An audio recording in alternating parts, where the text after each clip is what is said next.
XTB France informe les participants que la présentation à venir et les informations qui vont être dispensées ne constituent pas en aucune manière une sollicitation ou incitation à acheter ou vendre des produits financiers.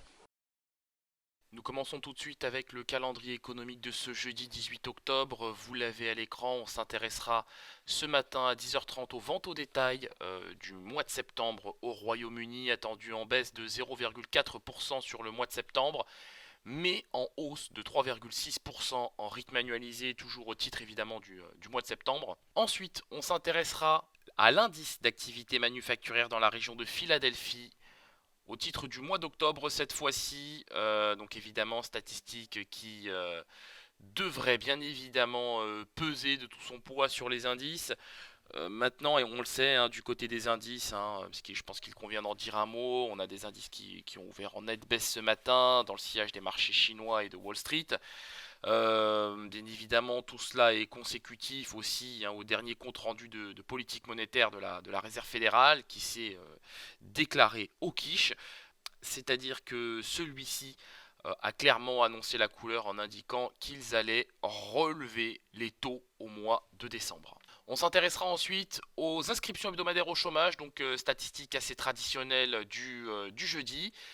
Donc évidemment, ce sera tout pour aujourd'hui, hein. Il n'y aura pas d'autres éléments qui attireront notre attention, si ce n'est peut-être le discours de Marc Carney, mais qui ne se fera pas dans le cadre d'une réunion de politique monétaire. Donc c'est pourquoi on regardera son discours, toute proportion gardée évidemment.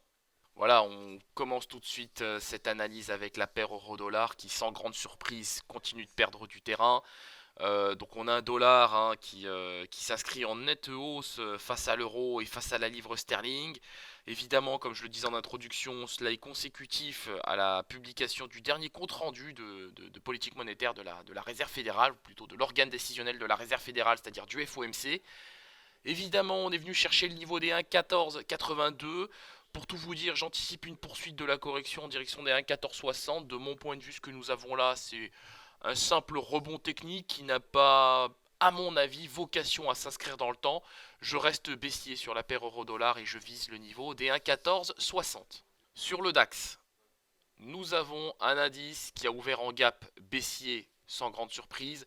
La bonne surprise par contre, c'est que ce gap baissier a désormais été comblé et que l'indice évolue désormais au-dessus du niveau des 11 700 points, et ça je pense que c'est quelque chose dont on peut se satisfaire à court terme.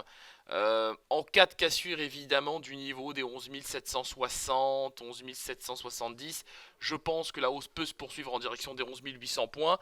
Par contre, si les acheteurs n'arrivent pas à casser ce niveau des 11 760 à 11 770, je tablerai tout simplement sur un retour à 11 690 et ensuite, pourquoi pas, carrément le niveau des 11 600 points.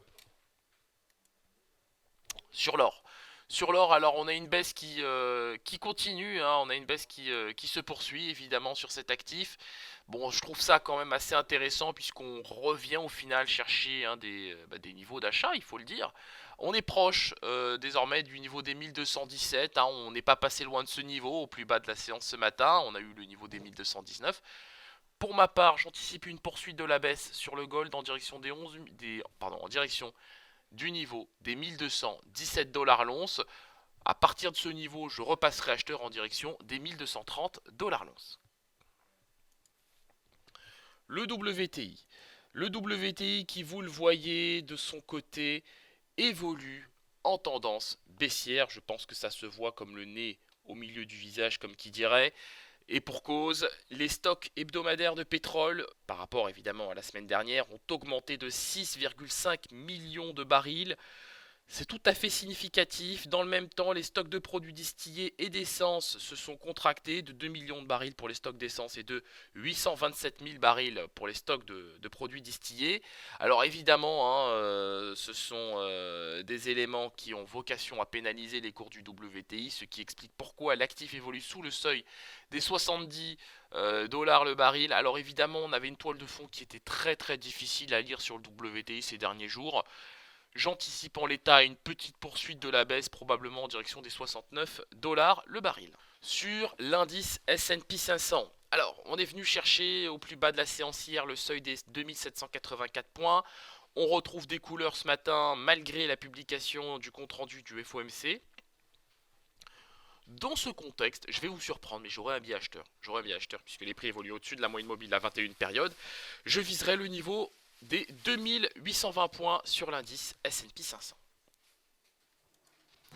Nous terminons avec le Bitcoin qui, sans grande surprise, poursuit sa phase de consolidation autour des 6400 dollars pour un Bitcoin. J'anticipe une petite hausse de l'actif en direction, pourquoi pas, du niveau des 6500 dollars pour un Bitcoin.